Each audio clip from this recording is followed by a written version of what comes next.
Nous attaquons à présent le paragraphe reconstruction du signal.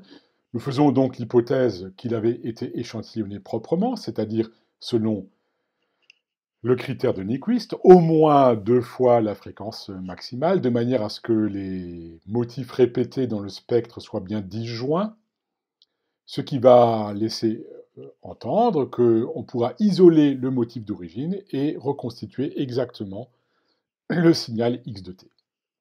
Alors pour ça, nous allons d'abord rappeler la formule que nous avions gardée dans le coin de la tête dans le tout premier paragraphe. X de t est égal à somme de moins l'infini à plus l'infini de x de kte fois delta de t moins kte. Et puis nous repartons d'un résultat aussi que nous avons obtenu au paragraphe numéro 2, théorème de Shannon, selon lequel la TF du signal échantillonné, la TF de x de t, c'est FE, c'est un simple facteur multiplicatif. FE, c'est 1 sur TE, mais un facteur multiplicatif ne nous gêne jamais dans les calculs. FE fois grand X de F, le motif d'origine, convolué avec le spectre de Dirac fréquentiel, ce qui conduit donc à la répétition du motif d'origine.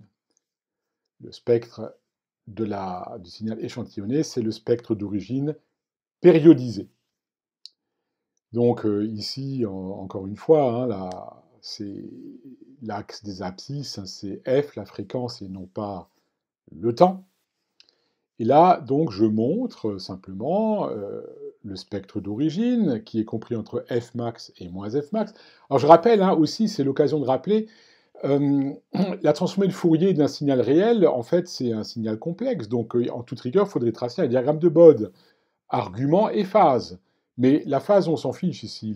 Le contenu en phase des signaux n'a pas d'importance. Ce qui importe, c'est de représenter le spectre en modules. Même s'il ne faut jamais oublier qu'il y a aussi une phase. Il ne faut jamais l'oublier. Mais on se contente en général de représenter l'argument ou le module. Ici, on fait l'hypothèse qu'on a échantillonné à FE égale rigoureusement 2 fois F max. Donc en fait, les spectres, les motifs répétés sont juste à la limite, au sens où ils sont justes, ils se recouvrent, mais à F max. Donc, ils ne viennent pas se rentrer en collision les uns avec les autres. Et donc, l'idée, si je veux reconstituer le signal, c'est juste d'isoler le motif d'origine. Il suffit d'isoler le motif d'origine. On écarte tous les motifs répétés, on les vire proprement et simplement. Et dès lors que j'aurai juste isolé le motif d'origine, moyennant une TF inverse, je récupère le signal d'origine sans modification en aucune manière. Alors pour isoler ce motif d'origine, qu'est-ce qu'il faut faire? Tout simplement un filtre passe-bas. Il faut placer un filtre passe-bas centré sur f égale 0, de fréquence de coupure fc égale f max, un filtre passe-bas idéal, donc dont le gabarit est ici représenté en vert.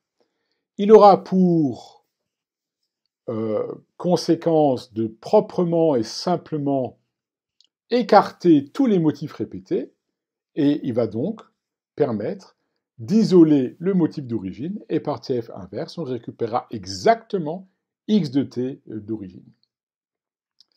Alors comme FE est égal à 2 fois F max, si la fréquence de coupure, on la met à F max, ça veut dire qu'on la place en fait à FE sur 2. Voilà, donc la reconstruction, c'est la multiplication du spectre par un passe-bas qui est en fait une fonction porte. Donc le spectre qui vaut FE fois grand X de F convolué avec le spectre des deltas fréquentiels.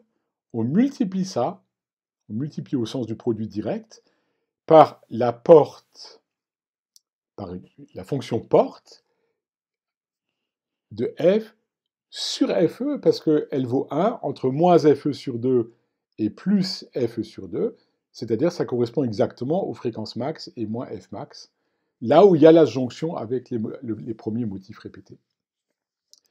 Et en fait, cette multiplication par la fonction porte, dès lors qu'on fait la TF moins 1 des deux membres, quand on fait la TF moins 1 des deux membres, en fait, on va obtenir exactement donc TF-1 de FE fois grand X de F, convolué avec le spectre de Dirac fréquentiel, fois la porte. Là encore, on va utiliser le fait que un produit direct devient un produit de convolution quand on prend les TF, d'ailleurs qu'elles soient directes ou inverses. Hein. Ici, c'est une TF inverse, mais le théorème vaut aussi. Et donc, on obtient TF-1 de FE fois grand XF convolué avec le spectre de Dirac fréquentiel. Et tout ça devient convolué avec la TF-1 de la fonction porte. Et là, on est content. Pourquoi on est content? Parce qu'on connaît la TF-1 d'une fonction porte fréquentielle. On connaît ça, CF les chapitres précédents. Donc on obtient là, avant le produit de convolution, qu'est-ce qu'on obtient là?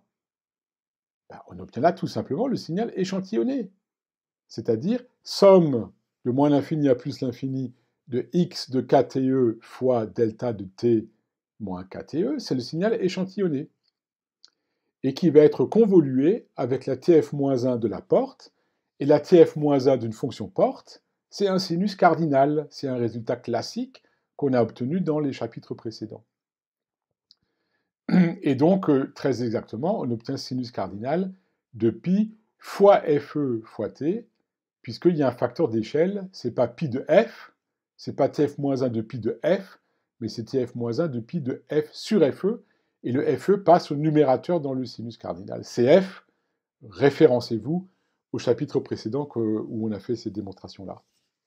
Alors maintenant, du coup, quand on distribue le sinus cardinal dans les fonctions delta, vous savez que convoluer un signal avec un delta décalé, c'est décaler d'autant le signal. Donc on obtient finalement somme de moins l'infini à plus l'infini de x dkte fois sinus cardinal de pi fe que multiplie t moins kte. Parce que la convolution avec les Dirac décalés décale d'autant les sinus cardinaux. Et finalement, on obtient une formule finale qu'on encadre en rouge.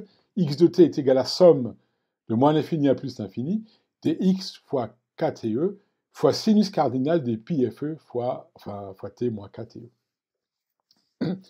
Ça veut dire que si vous connaissez, vous avez les x de kte, c'est le signal échantillonné, et quand vous les combinez dans la combinaison linéaire des fonctions sinus cardinales qui sont décalées moyennant l'égalité que vous avez sous les yeux, eh bien vous récupérez x de t analogique continu.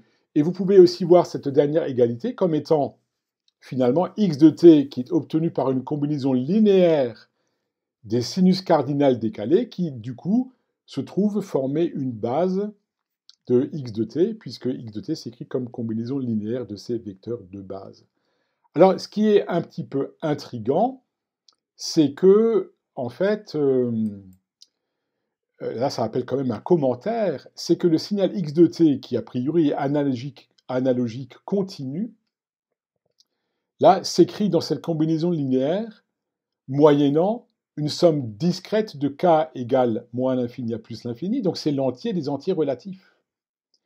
Alors, est-ce que ça veut dire que l'infini des réels, est-ce qu'on a démontré que l'infini des réels coïncide avec l'infini des entiers relatifs? Non. Parce que tout ça est vrai seulement dans l'hypothèse où notre signal analogique admet une fréquence maximale. Et c'est dans ce cadre-là qu'on peut faire la correspondance entre l'infini des réels avec l'infini des entiers relatifs, parce qu'on est dans l'hypothèse quand même restrictive que x de t admet une fréquence maximale. Voilà pour ce paragraphe un peu théorique.